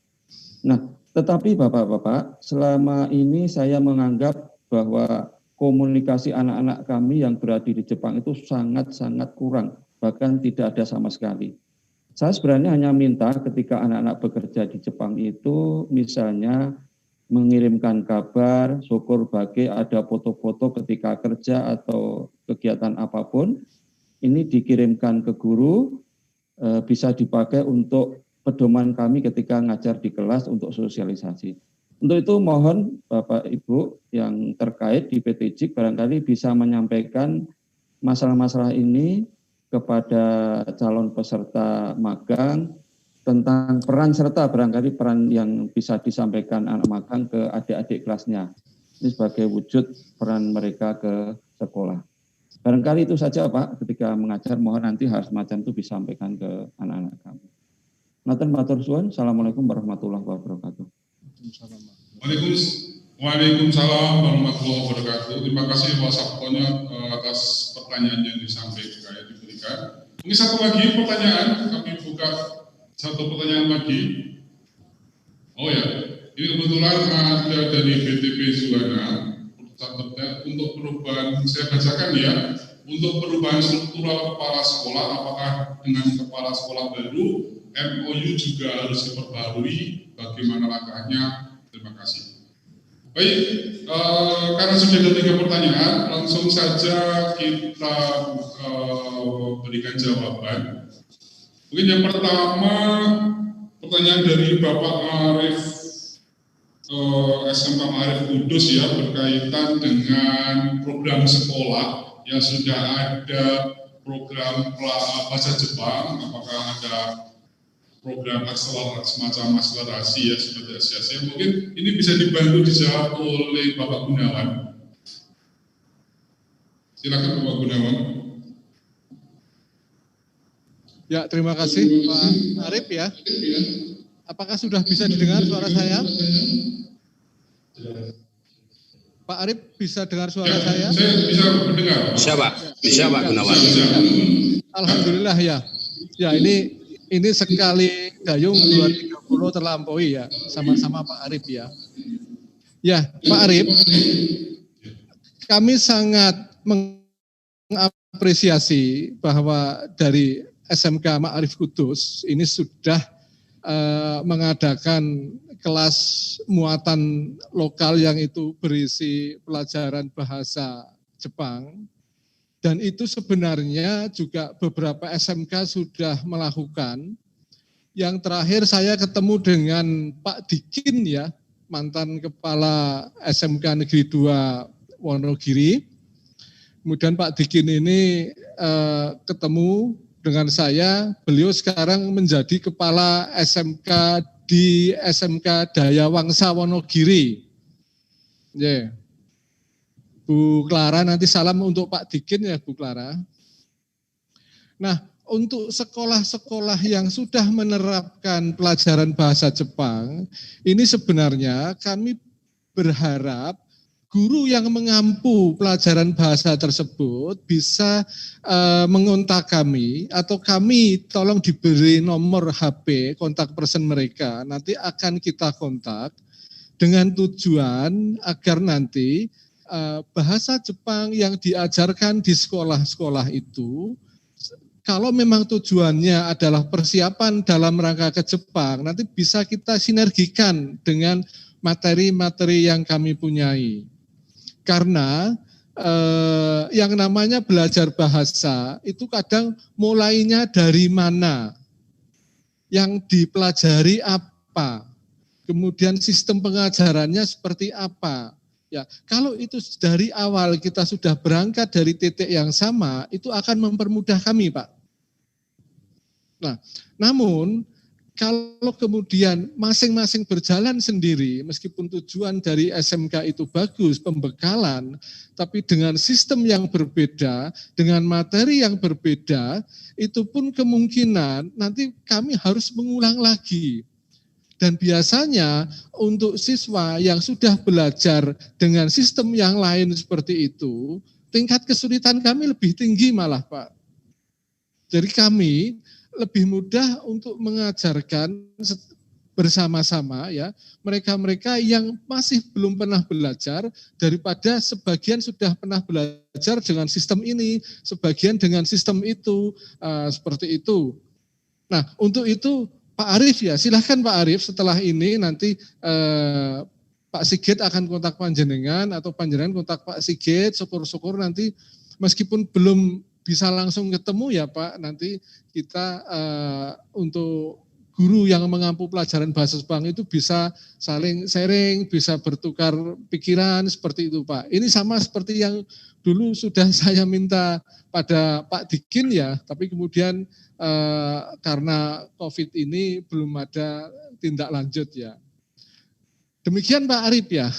Iya Pak. Oke. Terima kasih Pak. Ya, terima kasih Pak Gunawan. Demikian tadi ya penjelasan dari Pak Gunawan, Pak Arief. Namanya sama dengan saya ya, Pak Arief. Ma'arif dengan saya. Ya, kemudian pertanyaan dari tadi ada masukan dari Pak Sabtono Karanganya, dan juga ada pertanyaan dari BTP Juwana ya, yang tentang MOU. Mungkin bisa dibantu dijawab oleh Pak Tenden tentang MOU atau dan tanggapan dari masukan Pak Sabtono. Mohon izin mendengarkan Pak Arief mengenai. Oh ya, Pak Windri, silakan Windri. Ya, berkaitan dengan kelas akselerasi. Berkaitan dengan kelas akselerasi, memang seperti diketahui sebelumnya, pelatihan yang dilaksanakan di PT JIK tidak hanya bahasa Jepang saja, namun juga banyak hal yang kita ajarkan, kita latih, termasuk budaya kerja dan lain-lain yang memang mungkin tidak didapatkan di sekolah. Seperti itu. Jadi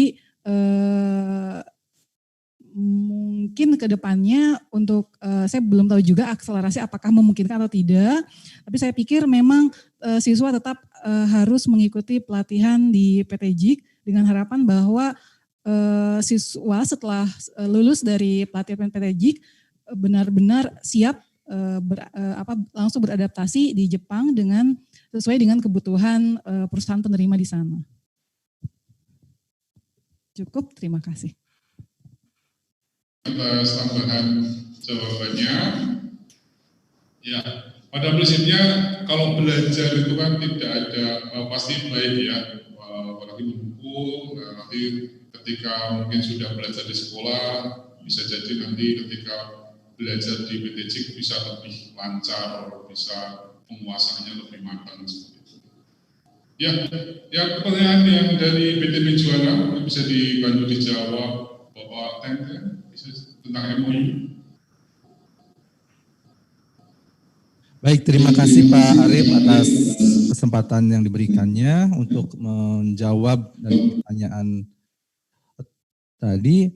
Mengingat waktu, kalau dari susunan acara nanti ada materi kedua, namun tadi dengan pertanyaan yang masuk sebenarnya merupakan trigger untuk menyampaikan materi sesi kedua. Jadi mungkin Pak Arif, untuk sesi kedua saya satukan dengan menjawab dari pertanyaan dari BTP Juana ya, baik. Saya bantu dengan slide-nya di sini. Sebentar. Di-share.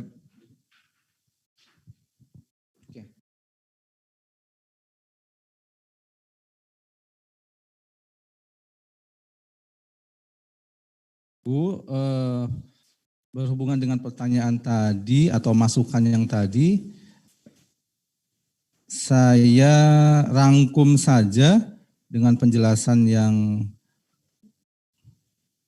semuanya bisa disampaikan di sini. Baik Bapak Ibu, mudah-mudahan bisa terlihat dengan jelas.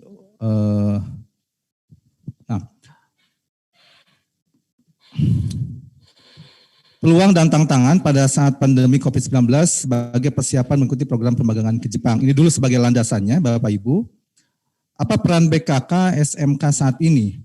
Yang pertama adalah untuk siswa kelas 12 diperlukan penelusuran minat yang berdasarkan analisa informasi yang jelas dan terukur. Jadi Bapak Ibu sekarang dengan sistem pembelajaran jarak jauh PJJ atau daring, penelusuran minat bakat kan sudah dapat dilakukan. Nah, penelusuran minat bakatnya tidak hanya menanyakan nanti setelah lulus sekolah mau apa. Kalau seperti itu terlalu sederhana, siswa memilihnya juga sederhana. Oh saya mau kerja di PTA di Indonesia, mau kuliah, mau wirausaha dan lain-lain. Salah satu ada memilih mau magang ke Jepang. Yang kami inginkan adalah penelusuran minat bakatnya yang jelas. Oh saya mau magang ke Jepang, saya tahu resikonya, saya mengerti tentang pelatihannya, kita mengerti tentang prosesnya dan lain-lain. Sehingga pada saatnya nanti di proses seleksi, siswa itu sudah siap berapa kebutuhan PTJ mengenai tingginya berapa, berat badan, tesnya seperti apa dan lain-lain.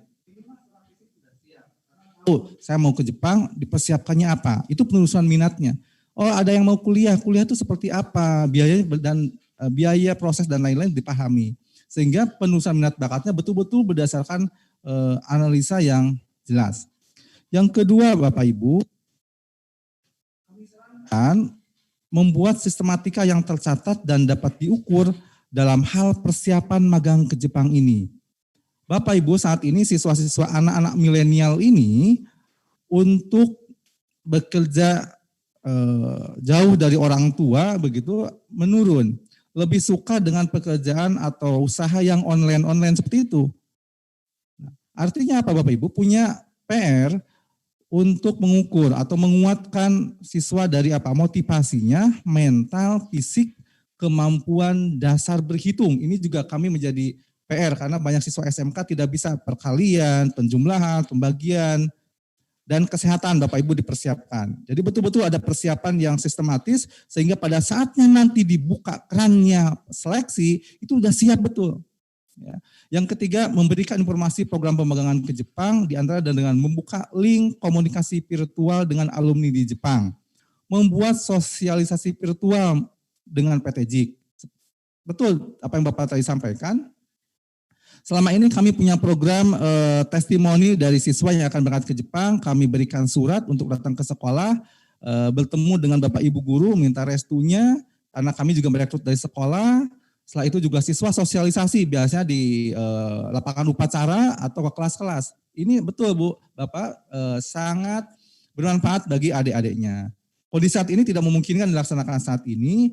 Kami berharap sejak MPLS Bapak Ibu, kami bisa dilibatkan, beberapa sekolah sudah berjalan. Minggu kemarin kami juga ada sosialisasi melalui Zoom meeting seperti ini dengan sekolah dan orang tua. Sehingga pada saatnya nanti dibuka kesempatan tes, itu sudah tahu banyak tentang program magang ke Jepang. Seperti itu Bapak Ibu. Selanjutnya,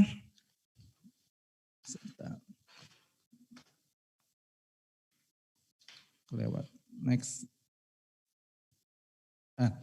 Tantangannya apa Bapak Ibu? Komitmen untuk tetap mengikuti program magang ke Jepang. Bagi siswa alumni yang sudah pelatihan dasar, sudah setahun yang lalu lulusan 2019 atau lulusan 2020 saat ini, menjaga komitmennya untuk ikut magang ke Jepang, terus proses ini dilanjutkan, ini tidak mudah karena ada kebutuhan finansial. Ada orang tua yang menyuruh anaknya bekerja atau ada yang menikah. Nah, ini juga jadi tantangan bagaimana komitmen ini bisa dijaga. Yang kedua adalah kebosanan menunggu. Pak, saya sudah pelatihan, kapan berangkatnya? Pak, saya sudah ada jadwal berangkat, tapi kenapa belum ada kepastian dan lain-lain. Ini juga jadi masalah yang bagaimana siswa punya kesabaran dan komitmennya tadi.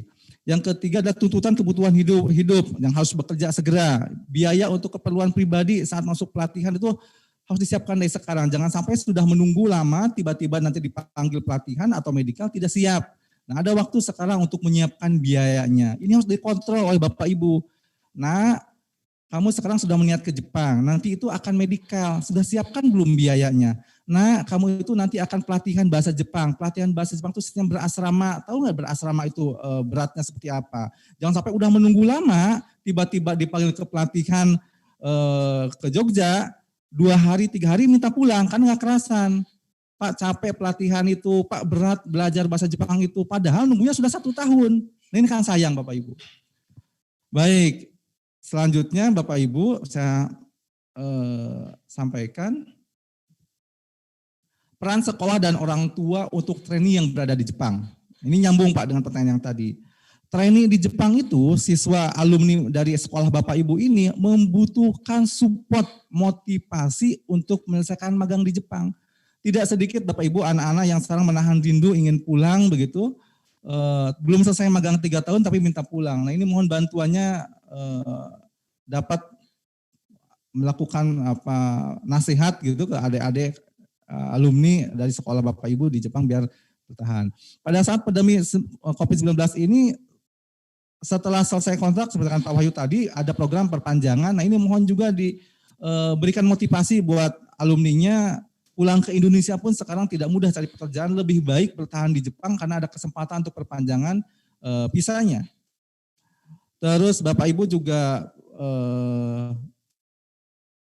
kondisinya seperti ini, sebentar. Oke. Bapak Ibu, kesempatan seperti ini sangat jarang sekali kami ingin menyampaikan hal yang selama ini jadi fokus perhatian kami. Kami memang saat ini leading sektor untuk pemagangan ini, dan lebih dari 200 penyelenggara organisasi penyelenggara pemagangan ke Jepang. Kami sekarang masih tertinggi mengirimkan ke Jepangnya, tapi kami tetap masih punya masalah. Saya kasih judul, kita harus tahu dan peduli permasalahan trainee yang muncul di Jepang. Apa saja Bapak Ibu? Pertama adalah sikap. Jadi anak-anak trainee ini di Jepang masih saja kami mendapatkan ketidakpuasan dari perusahaan penerima di sana karena gara-gara sikap anak-anak ini di Jepang. Masalah sopan santun, masalah berhubungan dengan atasan dan lain-lain, kurang lebih seperti itu. Yang kedua adalah komitmen dan loyalitas. Seperti disampaikan di awal, ada yang kurang siap dari anak-anak ini. Ketika di Jepang baru beberapa bulan, setahun 2 tahun itu udah minta pulang.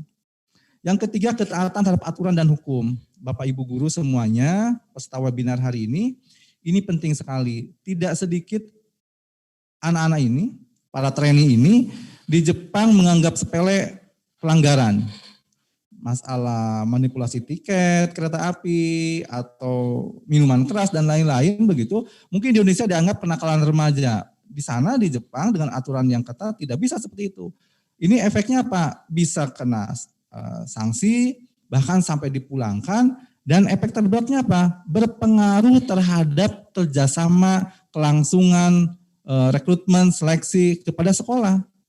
Kami sangat mungkin untuk melakukan keputusan kerjasama untuk jurusan tertentu atau dengan sekolah untuk dalam waktu tertentu tidak ada seleksi dikarenakan kakak kelasnya di Jepang ada pelanggaran hukum yang berat. Dan sudah kami lakukan ini ke beberapa sekolah bagi sekolah yang alumninya di Jepang banyak melakukan pelanggaran hukum. Harapan kami jadi evaluasi, perbaikan, tidak terjadi lagi masalah ke depan. Yang keempat, kemampuan adaptasi dan bertahan. Alumni-alumni ini kurang siap ya berhadapan dengan situasi yang berbeda di sana, tidak bisa adaptasi, sehingga ada saja pelanggaran atau ada saja cara-cara yang tidak sesuai dengan di sana. Soft skill Bapak Ibu ini jadi masalah juga, masalah tanggung jawab, jujur, inisiatif, minat belajar yang rendah, sehingga anak-anak di Jepang kurang punya prestasi begitu. Yang keenam, kompetensi dasar. PR sekali Bapak Ibu semuanya, literasi di sekolah tidak hanya literasi membaca, tidak hanya ada mengaji atau sholat duha setiap pagi, tapi penting sekali Bapak Ibu ada literasi berhitung angka-angka. Kami kesulitan sekali anak-anak lulusan SMK ini untuk menjumlahkan, membagi atau mengurangkan sesuatu, padahal nanti di perusahaan anak-anak ini setiap hari akan berhubungan dengan perhitungan produk begitu. Yang ketujuh masalahnya adalah culture shock. Ini jadi masalah juga. Dan terakhir adalah kompetensi kerja. Meskipun tidak banyak tapi ada 1-2 kasus yang anak-anak las tidak bisa ngelas, yang anak-anak pengolahan makanan tidak bisa mengolah makanan. Jadi kami temukan masih ada. Kita harus evaluasi, perbaiki dan cegah sehingga tidak terjadi lagi ke depan masalah-masalah ini. Baik Bapak Ibu mungkin itu yang menjawab dan menyampaikan materi yang sudah kami siapkan. Untuk MOU tadi ada pertanyaan, bagaimana MOU? Bapak Ibu MOU berlakunya 3 tahun, jadi selama itu masih berlaku tidak ada MOU baru, meskipun ada pergantian struktur organisasi di kepala sekolah. Tunggu dulu sampai selesai MOU-nya 3 tahun, nanti menjelang selesai, biasanya 1 bulan sebelum selesai sudah kami kirimkan perpanjangan MOU-nya.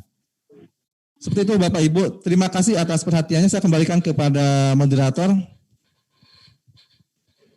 Terima kasih Bapak Teten atas jawaban dan juga langsung pemaparan tentang hal teknis pasca seleksi 2020, evaluasi dan persiapan raga selama masa pandemi ini supaya tetap produktif. Ya, mungkin bisa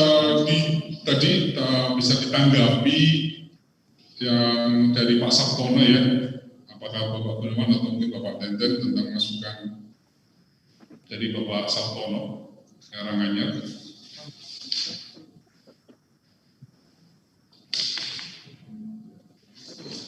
Mohon bisa ditanggapi Bapak Tenten atau Bapak Gunawan. Ini Pak, ini center baru.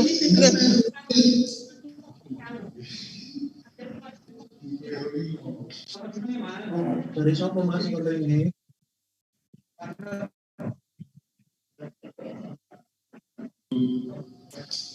Ya, mungkin masukan dari Bapak Sabtono bisa dibantu ditanggapi. Metode substansi efektif yaitu semacam testimoni ya dari siswa yang sudah berangkat. Halo, ya. Ya. Baik. Sudah masuk suaranya ya? Baik.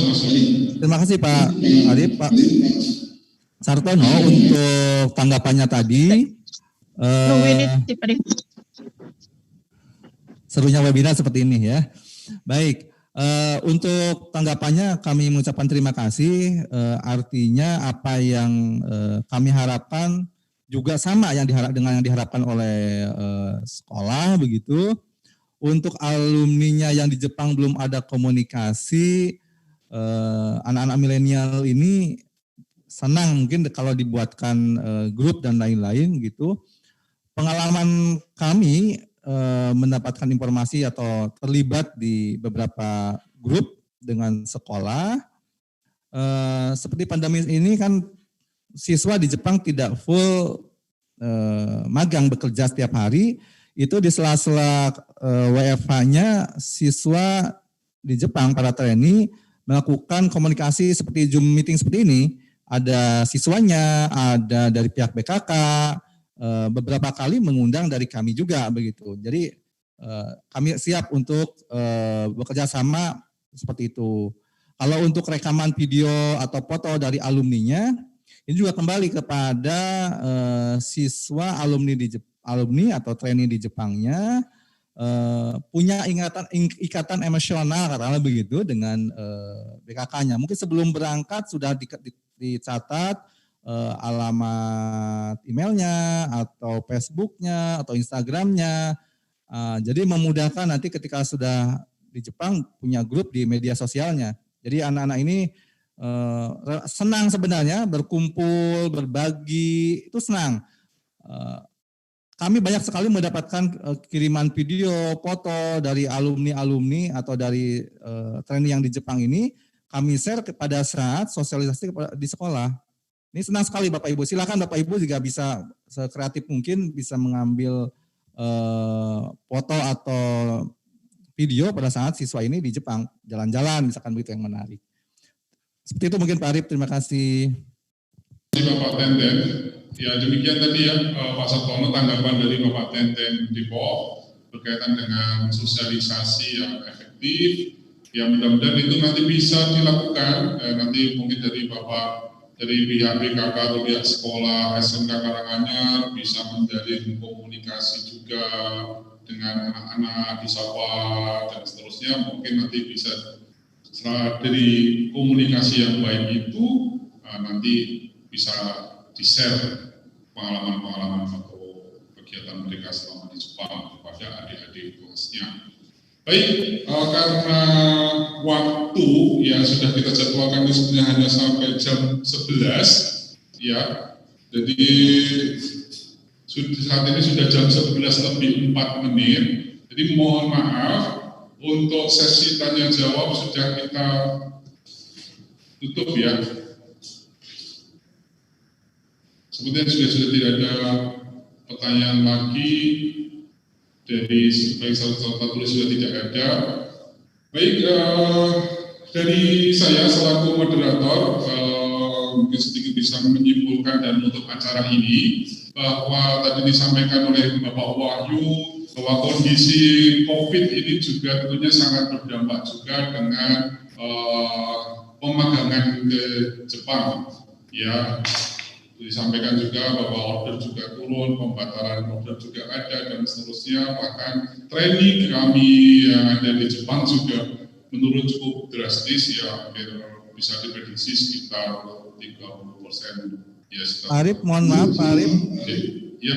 Sebelum ini nanti foto bersama dulu ya Pak Arif. Oh ya, baik. Baik Pak Tete. Ya, kemudian jadi sampaikan juga bahwa meskipun kondisi sekarang ini sedang ada badai ya kondisi COVID ini, tapi kita tahu bahwa badai pasti berlalu dan kita harus yakin bahwa nanti kondisi akan kembali normal. Dan kita selanjutnya adalah bagaimana kita menjaga kondisi para trainee ya, para calon trainee siswa-siswa kita supaya tetap ya yakin bahwa mereka yang akan ke Jepang akan diusahakan ya semangat mereka tetap ada ya, performa mereka juga tetap bagus ya, itu harus kita bisa bekerja sama ya untuk memotivasi mereka supaya mereka juga tidak kecil hati bahwa kondisi ini memang semuanya merasakan, jadi tidak hanya para siswa yang akan ke Jepang saja. Seperti itu, seperti yang disampaikan oleh Bapak Tenten, Kita mohon untuk video diaktifkan semuanya. Kita akan ada sesi foto untuk dokumentasi. Mohon untuk video semua peserta audiens ini, ya peserta webinar, mohon diaktifkan semuanya videonya. Kita akan foto bersama, foto jarak jauh.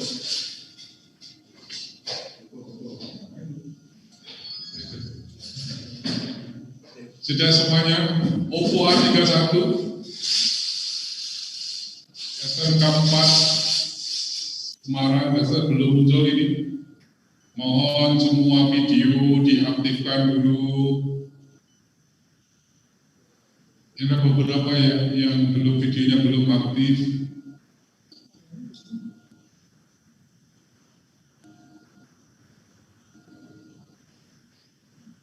Iya. Halo, masih adakah yang belum aktif? Baik. Ya.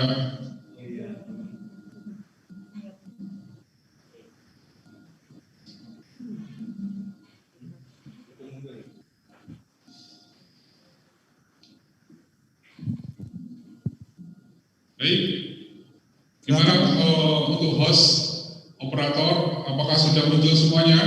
Bisa diambil fotonya? Silakan Pak Alif dihitung mundur per halaman. Sudah? Sudah siap Pak Alif? Ya, sudah. Halaman. Ya.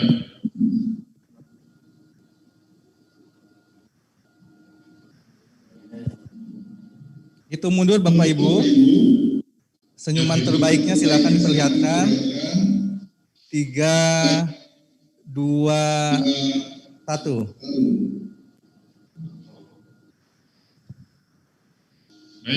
Baik, ke halaman kedua sekarang. Masih ada 2 halaman lagi. Senyuman terindahnya dipasang Bapak Ibu. 3, 2, 1. Baik, ke halaman ketiga ya. Siapkan senyuman bahagianya.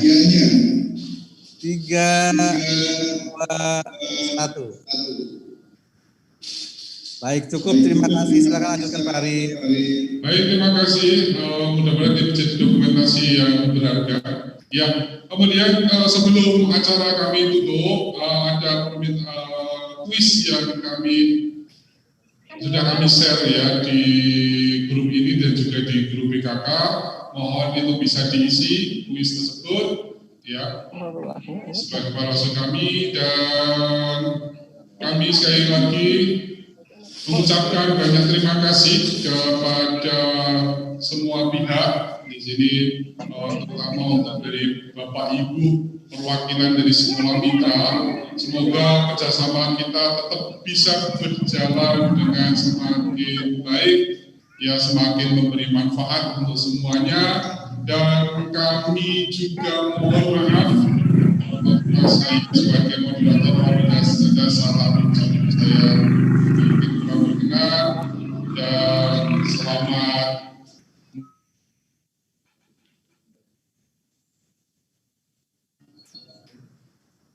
seperti yang sudah direncanakan. Baik, sekali lagi terima kasih. Wabillahi taufiq wal hidayah. Wassalamualaikum warahmatullahi wabarakatuh. Waalaikumsalam warahmatullahi wabarakatuh. Waalaikumsalam warahmatullahi wabarakatuh. Waalaikumsalam. Belum, ini gabungan ya? Link Zoom meetingnya belum ditutup. Kalau ada yang ingin